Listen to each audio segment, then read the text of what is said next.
Yo, Facebook, bonsoir. Le grand mec Calais en action, je vous salue. Aujourd'hui, un sujet un peu plus délicat, un peu plus important, plus conscient, enfin plus posé que les petits dégamages qu'on a l'habitude de faire. Donc, il n'y a pas longtemps, il y a une maman qui m'a appelé et qui m'a posé une question. Elle m'a demandé, est-ce que tu t'es déjà battu dans ta vie? J'ai dit oui. J'ai dit oui, maman, je suis déjà battu dans ma vie. Plusieurs fois d'ailleurs. Elle m'a pas appelé en fait. Elle m'a rencontré dans la rue pendant que je me baladais quelque part. Elle m'a rencontré puis elle m'a demandé, tu t'es déjà battu? J'ai dit oui. Elle a dit, qu'est-ce que ça t'a apporté? Qu'est-ce que ça t'a... elle m'a demandé, je t'ai beaucoup battu, j'ai eu beaucoup d'expérience de bagarre et tout. J'ai dit ouais. Bagarre de groupe, bagarre singulier, bagarre, toutes sortes de bagarres. Et elle m'a demandé qu'est-ce qu'il en est maintenant. Je dis non, je ne me bats plus. On a beaucoup discuté. Et elle m'a dit que son fils était un bagarreur grave. Enfin, un bagarreur grave. Elle lui parle, il n'écoute pas. C'est un gars qui ne peut rien prendre. Rien. Quand ça commence, il est déjà flou. Donc, aujourd'hui, je lui ai promis cette vidéo-là. Donc si le gars me regarde, libre à lui de décider de faire autrement ou pas. Cette vidéo est destinée à tous les grands bagarreurs, tous ceux qui aiment faire des histoires, tous ceux qui aiment faire parler à tout bout de champ. Cette vidéo est destinée à vous. Des histoires qui me concernent moi, des noms que je vais citer. Yo, vous me connaissez, je m'en fous, je dirai les noms des gens. Donc les noms que je vais citer, celui qui se reconnaît dedans, c'est ça. Donc, ne bougez pas, restez là. C'est une question de maîtrise de soi. Comment j'en suis arrivé là? Vous allez savoir. Le 16, c'est-à-dire le samedi prochain, je serai calé à Sherbrooke. Je serai à Sherbrooke, dans le Canada. J'arrive samedi matin à Montréal. Petit repos rapidement. Et avec le manager, on quitte Montréal pour Sherbrooke, pour le barbecue. Après le barbecue, on va aller en boîte, on va gazer, je prends le micro, à Talakou, tous les gars seront là. Et il paraît qu'il y a un gars qui s'appelle Diabagaté, mais qui a une traverse sur moi, tout ça. Donc, on va voir sa puissance.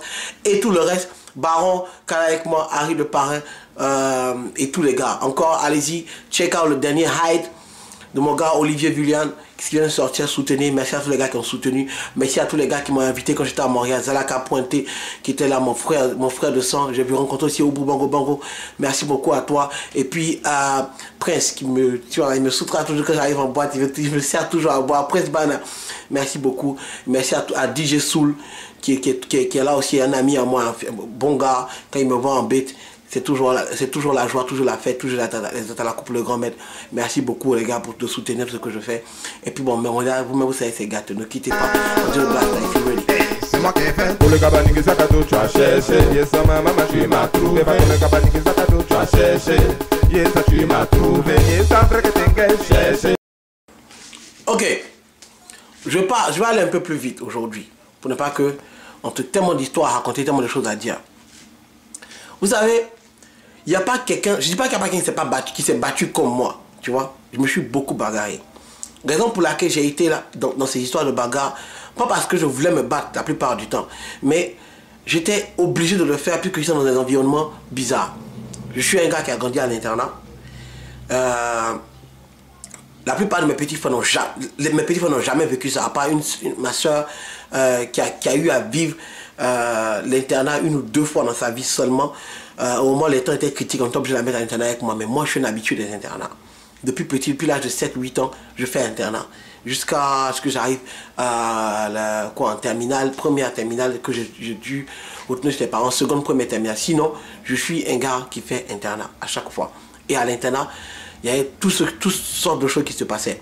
Surtout quand j'étais à Dabou, toutes sortes de choses qui se passaient. On m'a même surnommé Jean-Claude Van Damme, même tranquille, parce qu'un temps, ça commençait à aller vraiment, il fallait. Mes parents, je crois, pour les histoires de bagarre, puisque j'étais petit, j'étais le plus petit de ma classe, jusqu'à ce que j'arrive en 4, comme j'étais vraiment le plus petit de ma classe en termes de forme et tout ça. Mon père, quand j'avais quoi, 8 ans, 9 ans, quand mon père m'a connu, parce que je ne connaissais pas mon père grandissant, il m'a mis au karaté. Mais bon, les histoires de ya, yo, yi, c'est kata, premier kata, deuxième kata, c'était pas mon truc, ça m'a énervé. Après, avec ma mère, on a fait taekwondo. Et puis, je crois que mes parents ont déménagé pour aller à Grand Bérébi. Il y avait un Ivoirien là-bas, même pas un Chinois, un Ivoirien qui donnait des coups de kung-fu. Bref. Joe, moi j'aimais les activités de sport, donc on nous a mis dedans, enfin moi particulièrement, et puis je jouais au football, je faisais la natation et tout le reste, donc j'étais dedans. Donc pour ça, on m'avait surnommé Jean-Claude Van Damme. Il y avait un mythe sur moi, qui n'était pas vrai d'ailleurs, mais bon, c'était bon pour que les gens me lâchent un peu les baskets. Donc je me suis bagarré un nombre de fois, ça m'a rendu nerveux un temps, parce que j'avais commencé à avoir confiance quand je commençais à avoir des formes et tout le reste. Et venant aux États-Unis, c'est l'homme que j'étais. Venant aux États-Unis, on ne me marchait pas sur les pieds. J'ai toujours été un gars gentil, cool. Je causais avec tout le monde, je riais avec tout le monde. Pour ceux qui me connaissent maintenant, ça, j'ai aucun... Je suis tellement sociable que souvent les gens se foutent de ma gueule. Je dis rien. Maintenant, voici là où l'histoire arrive. C'est que, à un certain moment de ta vie, tu t'assois, tu réalises que c'est pas à tout qu'il faut répondre. C'est pas à tout qu'il faut répondre. Il y a des gens qui ils peuvent pas tenir. Ils japoul. Moi, aujourd'hui, tu me vois japoul, c'est avec mes amis. Point final. Ceux que je connais, on japoul, on s'insulte, on bava tout. Mais c'est qu'on va revenir à ça. Les autres gars que je ne connais pas, connaissances, camarades et tout, j'expliquais ça dans une autre vidéo. Vous verrez que je serai beaucoup plus calme, je vais regarder la personne, je vais encaisser et puis je vais partir. Il y a beaucoup de choses que je reproche à beaucoup de personnes aujourd'hui, mais je ne parle pas, je ne dis rien. Je laisse tomber et puis j'avance. Pourtant, c'est dans ma tête. Ce genre de personnes-là se disent que... Enfin, les gens se disent que... Les gens de personnes comme nous, on est beaucoup rancuniers. Et le jour où ça éclate, ça éclate. C'est vrai, le jour où ça éclate, on aura beaucoup de choses à te dire, ça va éclater. Mais en même temps, c'est faire preuve de maîtrise de soi. C'est parce qu'on ne veut pas faire d'histoire. Un gars comme moi, la plupart du temps, je ne veux pas faire d'histoire. Je ne veux pas faire d'histoire. Je ne veux pas faire d'histoire. Les gens envoient souvent des histoires bêtes. On te traite d'une manière bête. Et je vais te raconter beaucoup d'histoires aujourd'hui. 2 ou 3 histoires. Donc je vais être un peu plus rapide. Et tu vas comprendre ce qui arrive. Il n'y a pas longtemps, j'étais à Montréal.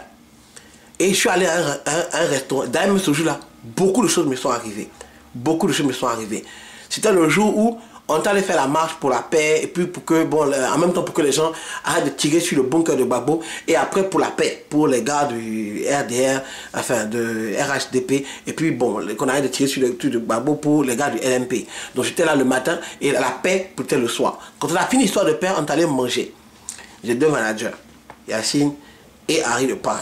Donc on était avec Harry et Yacine, on allait manger où? À Cap Sud. Parce que bon, elle avait fait, elle a checké poulet, tout ça. Donc on est parti manger à Cap Sud. C'était un soir, tranquille, samedi soir. Débarqué à Cap Sud, on est rentré, on s'est assis. Il y a des gens dans Cap Sud qui étaient là. Moi, je sais qu'ils m'ont reconnu. Ils ne sont pas venus me saluer, mais à fois, ce sont des gars qui sont assis en train de manger. J'ai vu les gars, l'attention. Tu sais, quand les gens te reconnaissent, tu sais. Donc j'étais assis, les gars m'ont reconnu, j'étais assis là, tranquille. Moi, je causais avec Yacine jusqu'à ce que parrain arrive. Et il y avait le serveur de Cap Sud. Le serveur de Cap Sud, et je peux le dire, c'est Daniel. C'est un mec, et ça, c'est moi, il dit, c'est ici. Il se lève, il doit venir nous servir. Donc on l'attendait pour nous servir, on attendait pour passer notre commande. Le gars arrive. On n'était pas beaucoup, il y avait 3 tables seulement qui étaient remplies. 3 tables seulement. Il y a des gens qui étaient en bois. La plupart des gens étaient en bois dans le Ujo qui était juste à côté. Donc le gars, il est en train de passer. Je dis, ah, excusez-moi monsieur, est-ce que... Boum, le gars est passé, il m'a viré, première fois. Il n'a rien dit. Il m'a juste viré, je me dis, il n'a peut-être pas entendu. Yacine, la se moquait déjà. Joe, le gars t'a viré, t'as fouet. Deuxième fois, le gars revient. Excusez-moi monsieur, boum, il me dépasse. Il y a un fouet. Il n'y a pas de drap. Je dis, mais le gars a quoi? Troisième fois, mais quand c'est devant moi, il passe pour là ailleurs. Est-ce que tu comprends? Donc il venait vers moi, il me regarde, hein, je le vois, et je suis très poli. Monsieur, excusez-moi, on avait commandé... Le gars m'a dépassé encore. Là, ça devait être sérieux maintenant. Là, je commençais à être en boule. Je commençais à être vraiment en boule. Dans mon cœur, hein, si c'était il y a 2 ans de cela, je me serais levé et attrapé la main du gars et dit, hey, c'est à vous que je parle. Je sais ce que c'est que d'être dans la place d'un serveur. Ma mère à restaurant, j'ai été serveur. Je suis allé à chaque 24, 25 décembre, 1er janvier. Ma mère ne faisait confiance qu'en moi pour être gérant. Et elle disait que j'étais un bon serveur. Puisque moi, j'étais gentil. Je savais comment parler aux gens. J'ai été ma mère à restaurant. Donc je sais que je connais le respect qu'il faut donner à l'homme qui est en train de te servir. Mais je sais aussi le respect qu'il faut donner au client. Tu vois, plusieurs fois, c'est pas qu'une seule fois. Même quand il m'a servi, il est parti, mais je lui ai demandé encore de la boisson.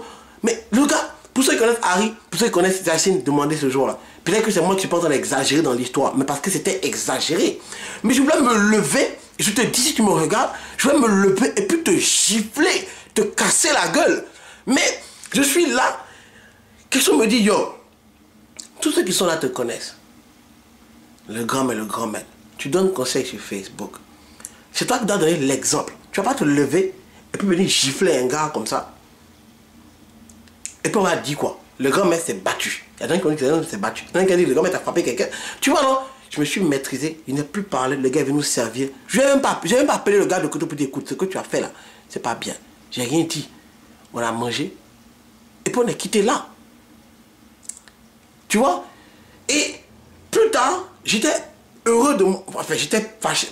La raison pour laquelle je raconte l'histoire, c'est que ça m'a énervé. Mais j'étais heureux de moi parce que je n'ai pas fait le geste. C'est-à-dire que pour moi, c'était un exploit que je n'ai pas bougé. Parce qu'il y a 2 ans de cela, mon frère, il y a 2 ans de cela, que tu aurais cassé la gueule.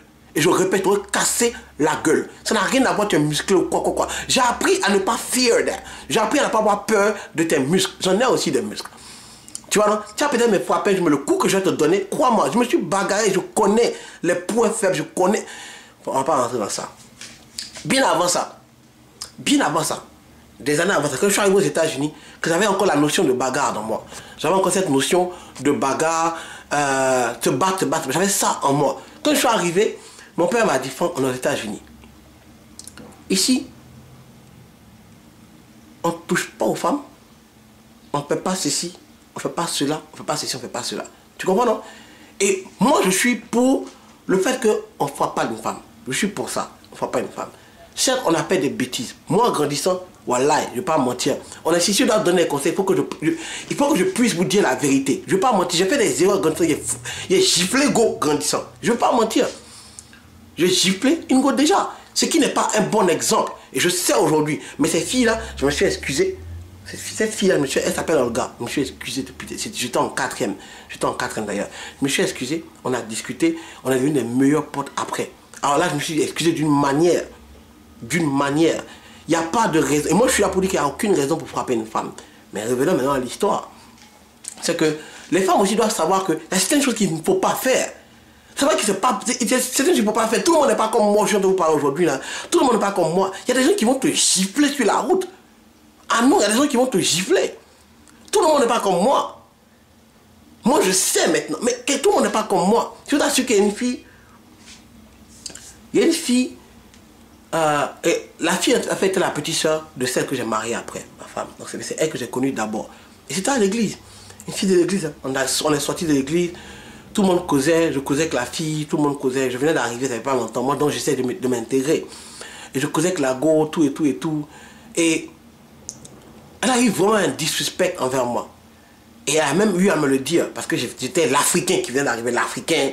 Donc, je n'étais pas stylé, je n'étais pas ceci, je n'étais pas cela. Elle a cette pote africaine. Et c'est pas une grande fille, c'est une petite fille de 15 ans. Elle a juste la forme d'une go de 22 ans. Tu vois, non? Et la fille, je ne me rappelle pas de l'histoire. Je sais que je n'ai pas été vraiment impoli. Moi, je ne me rappelle pas où j'ai été impoli. Mais les filles de tête sont vraiment, surtout les filles noires américaines, sont vraiment disrespectful dans certains cas. Mais la go a commencé à m'insulter devant tout le monde, dans la rue, devant tout le monde. C'est-à-dire que l'humiliation, elle était là. Et s'il y a un truc que vraiment les garçons n'aiment pas, c'est vraiment l'humiliation. Mais je t'assure que je suis resté planté là. Je regardais la fille, je pensais à ce que mon père me disait, Franck, tu es aux États-Unis. Mais je crois que j'apprenais de ça la maîtrise de soi. Je dis que mon âme est sortie de mon corps. Il dit que mon âme me regarde comme ça. Hein? Oui, tu as changé. Hein? Faut gifler le gros parti. Voilà. Mon âme, il dit la gonte, mais pas toi, tu penses que quoi? Tu penses que c'est un mot, t'es malade africain de merde. Va retourner là-bas pour aller t'amuser avec tes animaux. Oh, blablabla. Tu as fini de t'amuser avec Dumbo. Et puis, oh. Femme. Dernière histoire. Et je suis resté là comme ça. Hein. Je n'ai pas parlé. Qu'est-ce qui s'est passé après? J'ai épousé sa soeur. La roue m'a présenté des excuses après. Ça ne m'apportait rien de la frapper. Si j'avais frappé, ça m'apportait quoi? Je serais allé en prison. Tu vois? Tu as prouvé quoi? J'ai prouvé quoi? Que j'ai frappé une fille et puis après, ça sert à rien.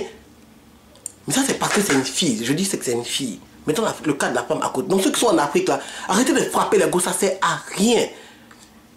Il faut plutôt éduquer et dire à la go, et ça je le dis, il faut plutôt éduquer les go, dire, elles n'ont qu'à fermer leur gueule souvent. Je trouve que ça ne sert à rien. Ce qu'elle a dit là, c'était beaucoup insultant. Très insultant. Pourtant, souvent les filles te disent des choses qui ne sont pas dans le contexte et ça sert à rien d'en arriver là, de dire certaines choses.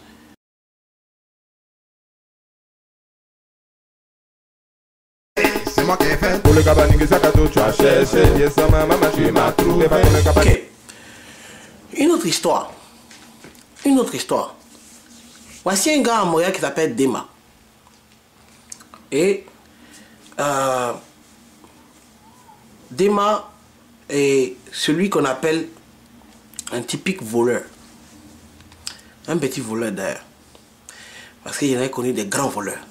Bref. Fais des ken à Montréal, tout le reste, blablabla. Le problème c'est que quand tu fais des ken souvent, et que tu doubles les gens souvent, ouais, à un moment tu as des problèmes, parce qu'on va te frapper. Mais lui, je mets à côté, mais ça cette partie de côté. Ça ne m'intéresse pas, ça ne me concerne pas. Où ça me concerne, c'est que un jour, il a des problèmes avec ma petite. Moi, ma petite. Pas ma go, hein, ma petite. Quelqu'un que je considère comme ma fille. Je l'ai vu grandir. Grandissant même, grandissant, ça dit que ses parents même là, l'appelaient moi ma fille. Tu comprends, non? Donc, quelqu'un que je considère comme ma fille. Et il a fait des choses qui ne m'ont pas plu. Prendre la fille dans la voiture, s'énerve contre elle, et puis la déposer sur l'autoroute. Tu connais l'autoroute de l'Occident? Autour de l'Occident, il n'y a pas de passage piéton. T'as quelque chose à déposer sur ton gars fâché contre toi et puis te dépose sur l'autoroute. Wallahi, c'est dangereux. N'importe quelle voiture peut te cogner, puis ils ont raison. Tu peux être sur l'autoroute, man. Je passe sur les histoires de frapper. Et je passe sur les histoires, d'autres histoires. Mais bon, il a pris la fille avec quelques erreurs en lui achetant, en mettant des choses à elle son nom. Ça c'est une chose qui se passe beaucoup à Montréal. Les gens aiment mettre des choses en leur nom pour des gens, pour d'autres personnes. Ça n'est pas faire. Donc, elle a fait ça. Qu'à l'époque, c'était son copain. À l'époque. Et donc, elle a payé ces choses-là pour le gars. Enfin, elle a mis ces choses dans son nom pour le gars. Et l'histoire est terminée entre les deux. Et la facture qui ne payait pas, elle a d'abord tout cancel. Mais elle lui a dit qu'il fallait payer les factures. Le gars a dit ok, paye les factures. Mais, grand doubleur de profession, il n'a jamais payé les factures. Et les factures de combien de téléphones là, tout ça revenait à une histoire de près de 7000 $ qu'elle doit pratiquement beaucoup de compagnies. Parce que c'est en son nom. Elle suit le gars, il change de téléphone. Suit le gars, il change de numéro de téléphone. Suit le gars, il change de numéro de téléphone. Elle écrit tout. Change de numéro de téléphone. Et les gars l'appellent, ça garde son crédit. Actuellement, elle est bien, c'est une fille bien, elle est calée chez elle avec son copain, son fiancé du moins, ils sont bien tout. Mais elle veut que cette histoire soit réglée. Donc, moi je dis, mais attends, je sais un gars, bon, je le connais comme ça, quoi. Tu vois, non? Aucun problème. Je n'ai pas réfléchi sur les histoires qu'il a pas la petite, hein, parce que quand il partageait la petite là, si elle m'avait dit, je vais quitter Boston, je vais la trouver là-bas, et puis je vais arrêter ça. Mais, elle n'a pas voulu me dire parce qu'elle me sait ce qui allait se passer. Alors, je laisse passer ça. J'appelle le gars, j'essaie d'appeler le gars, j'appelle les amis du gars pour dire écoutez, dites au gars que le grand mec veut lui parler. Tu vois, parce qu'on dit que j'aime gâter le nom des gens. C'est pas comme ça que je me lève et viens gâter ton nom. Ça n'existe pas, c'est pas comme ça que ça se passe. C'est pas comme ça que ça se passe. Donc j'ai demandé au gars de m'appeler. Le gars m'a dit ok.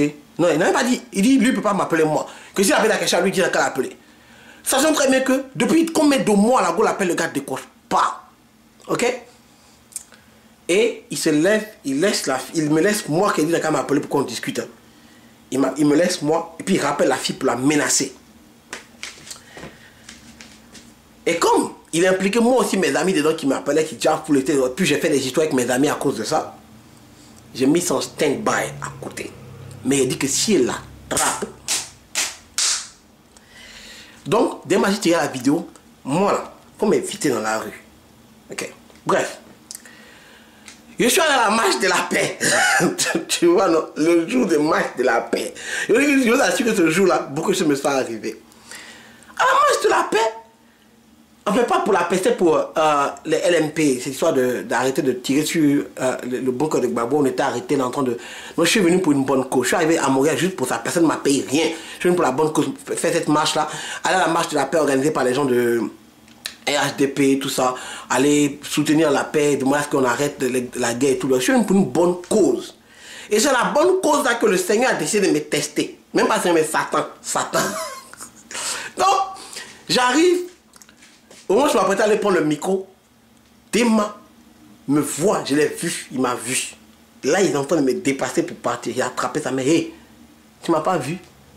Si, il faut m'excuser, ça va, tu vas bien? Oui, je vais bien. Et c'est toi avant, je t'ai pas vu. Et puis, fiat, il est parti. J'ai pris le micro, j'ai fait ce que j'avais à faire. Mais je me suis dit, faut pas le frapper. La maîtrise de soi, tu comprends? Viens. Il faut parler au gars, pour asseoir le gars, il faut lui parler. On est tous des humains. Ça arrive de vouloir battre quelqu'un. Surtout quelqu'un qui a un passé comme ce que j'ai. Tu vois, j'ai appris à me défendre, j'ai appris à me faire respecter. Tu vois, j'ai ce passé-là. Ça revient toujours dans ta tête que quand il y a un drap comme ça, quand il y a un drap comme celui-là, il faut montrer au gars que tu n'es pas là pour t'amuser. C'est quelqu'un comme... J'étais cette personne-là avant. Je ne suis plus cette personne, mais j'étais cette personne avant. Donc c'est le thug in me, on appelle ça le thug. Le thug in me still there. C'est en moi, mais je maîtrise cela. J'ai un plus grand contrôle de ça. C'est la fierté que j'aime maintenant. Et je remercie tous. La raison pour laquelle c'est que je remercie le Seigneur parce que à travers cette histoire de faire des vidéos de grand maître et tout, je me maîtrise. Donc Dema, si tu n'es pas battra ce jour-là, pour te dire que c'est parce que j'ai mûri et que je me dis que il faut temporiser. Il y a les gens, comment on va te voir? Quel exemple tu donnes aux autres? C'est pour ça que depuis, tu frappes pas. C'est pas parce que l'envie n'est pas dans ma tête. Moi, il faut te méfier de moi. On dit, méfie-toi de l'eau qui dort. Tu sais pourquoi? Si tu pas ce qui est d'état. Bref, donc, le gars m'a dépassé ce jour-là. Je n'ai rien dit. Il est parti. Quelques mois plus tard, je suis revenu à Montréal. Moi, j'aime Montréal. Pas parce que j'aime être dans Montréal. Non, pour moi, c'est l'Afrique. Pour moi, c'est un petit Afrique. Je parle anglais du lundi au lundi. Donc, si je pouvais sortir, je pourrais prendre un billet de $2000 puis aller à Abidjan. Chaque semaine, je serais allé. Donc, pour moi, venir à Montréal pour ne pas acheter les gens, pour moi, c'est aller à Abidjan. J'arrive, je rencontre tous mes amis. Bon, les boîtes africaines. Je peux manger la nourriture africaine, calée, tranquille. Je peux parler français, tranquille. Donc, pour moi, c'est venir en Afrique. Je viens mon week-end, je me retourne. Si Abidjan est à côté, si nous tous on serait allés chaque week-end. Si c'était seulement 200 ans, nous tous on serait allés chaque week-end. Donc ne me dites pas c'est parce que non, je vis. Non, c'est comme ça. Pour moi, c'est prendre mes vacances. Je suis ici tout seul, je ne suis pas marié, rien. Donc quand je travaille pendant une semaine ou 2 semaines, je vais me relaxer là-bas. J'étais allé, j'ai appelé mes amis, j'ai dit écoutez, regarde c'est bombé à Ujo. J'étais jamais allé à Ujo. Regarde c'est bombé à Ujo, tranquille, on va songer. Et j'ai... D'abord c'était pour un date. Il y a un date que je devais avoir et puis j'ai pas eu le date. J'ai dit au date que non, on a une semaine quelque part tranquille où il n'y a pas de vue de quelqu'un. Mais comme le date s'est pas passé, je me dis bon les gars allons-y au Ujo Sanjay. Et quand on partait au Ujo, que je suis arrivé très tard, vendredi nuit très tard, minuit je me suis changé et les gars étaient déjà dans le Ujo. Donc je suis arrivé au Ujo pour aller manger. Je suis descendu de la voiture et mon gars est allé garer la voiture. Là, je croise un de mes bons gars qu'on appelle Aquatique et salut. On l'appelle Aquatique. C'est le seul gars dans Montréal. On dit fait 5 poissons braisés en 3 minutes. Voilà. Aquatique. Le truc d'Aquatique, c'est qu'Aquatique apparaît à chaque fois. Au moins tu t'attends. Tu ne feras jamais voir Aquatique arriver en machin. Non, ça n'existe pas. Non. Il apparaît juste. Tu es là, tu t'attends. Bonjour, tu retournes. Aquatique est là. Un Jedi. Bref. Aquatique. Voilà, donc Aquatique était là. Donc j'entendais juste bonjour, je retenais, bah Aquatique. Je dis ah, ça ne peut être que lui. Donc je l'ai salué, ça va Aquatique, ma petite, enfin mon amie est sortie du club. Elle m'a dit Francky, ça va pour arriver, tout, on va rentrer. Au moins je m'apprêtais à rentrer. Demain, il passait à côté de moi. Encore, il m'a vu, il est venu avec Aquatique, il m'a vu, il est passé à côté de moi. Il a regardé. Il n'est pas venu me dire, Joe, écoute, tu vas me parler, c'est clair, je comprends le problème, tout et tout et tout. Bon, excuse. Voilà comment ça se passe. Voilà pourquoi je ne veux pas payer. Voilà. Ou bien, on va faire un payment plan. Mais voilà, je sais que c'est ta petite à protéger. Voilà. Il n'est pas venu me dire ça. Un gars qui est bête comme ça, là. C'est pas pour le frapper, pour le raccommoder, travaillement, les déchirer, les tuages pour mourage. Si. Mais encore une fois, maîtrise de soi. On est devant une boîte. Tout le monde me reconnaît. Tout le monde est là. Ça passe, ça me voit. Là encore, mon âme sort de mon corps et me regarde. Oui, Franck, tu as changé. Non, ça, il y a 2 ans seulement. 2 ans seulement. C'était Shoryuken dans sa gueule. Je me suis maîtrisé. J'ai dit à ma petite, tu sais quoi? Va, enjaille-toi. Moi, je vais sortir. Quand tu finis, fais-moi signe sur le numéro de téléphone de telle personne. Je passe te prendre.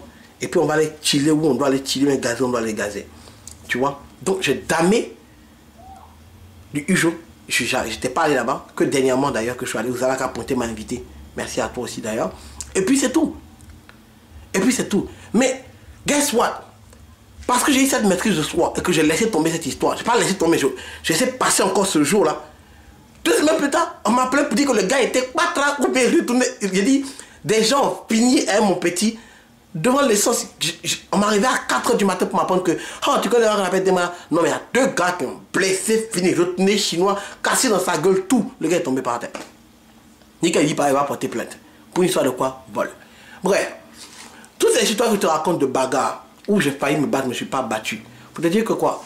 Maintenant, je suis un homme, hein, ça peut arriver que j'ai un réflexe inné. C'est-à-dire que instinctivement, je gifle. Ça peut arriver. Mais quand je regarde les choses maintenant, je me dis que ça ne sert à rien. Parce que Dieu va jouer ton combat pour toi. Ma mère a toujours dit que tu es un gars gentil.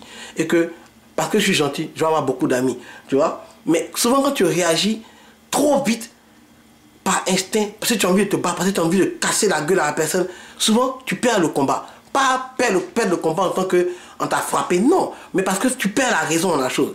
Tu n'es pas obligé de trop dire pour. Dernièrement, on a eu des histoires, quand on faisait le groupe Afrique, il y en a eu quelques histoires, il a dit à mon gars, tu sais quoi, calme-toi. Quand la personne est calmée, tu l'assois, tu lui parles. Quand il s'est calmé, je l'ai assis, je lui ai dit, écoute, ce que tu as fait, ça ne se fait pas. C'est pas comme ça qu'on parle à quelqu'un ici. Si tu es comme ça, tu es un directeur, c'est toi qui dois diriger les gens. Tu ne parles pas comme ça à tes employés, mais voilà. J'ai calmé la personne à discuter. Et puis c'est passé.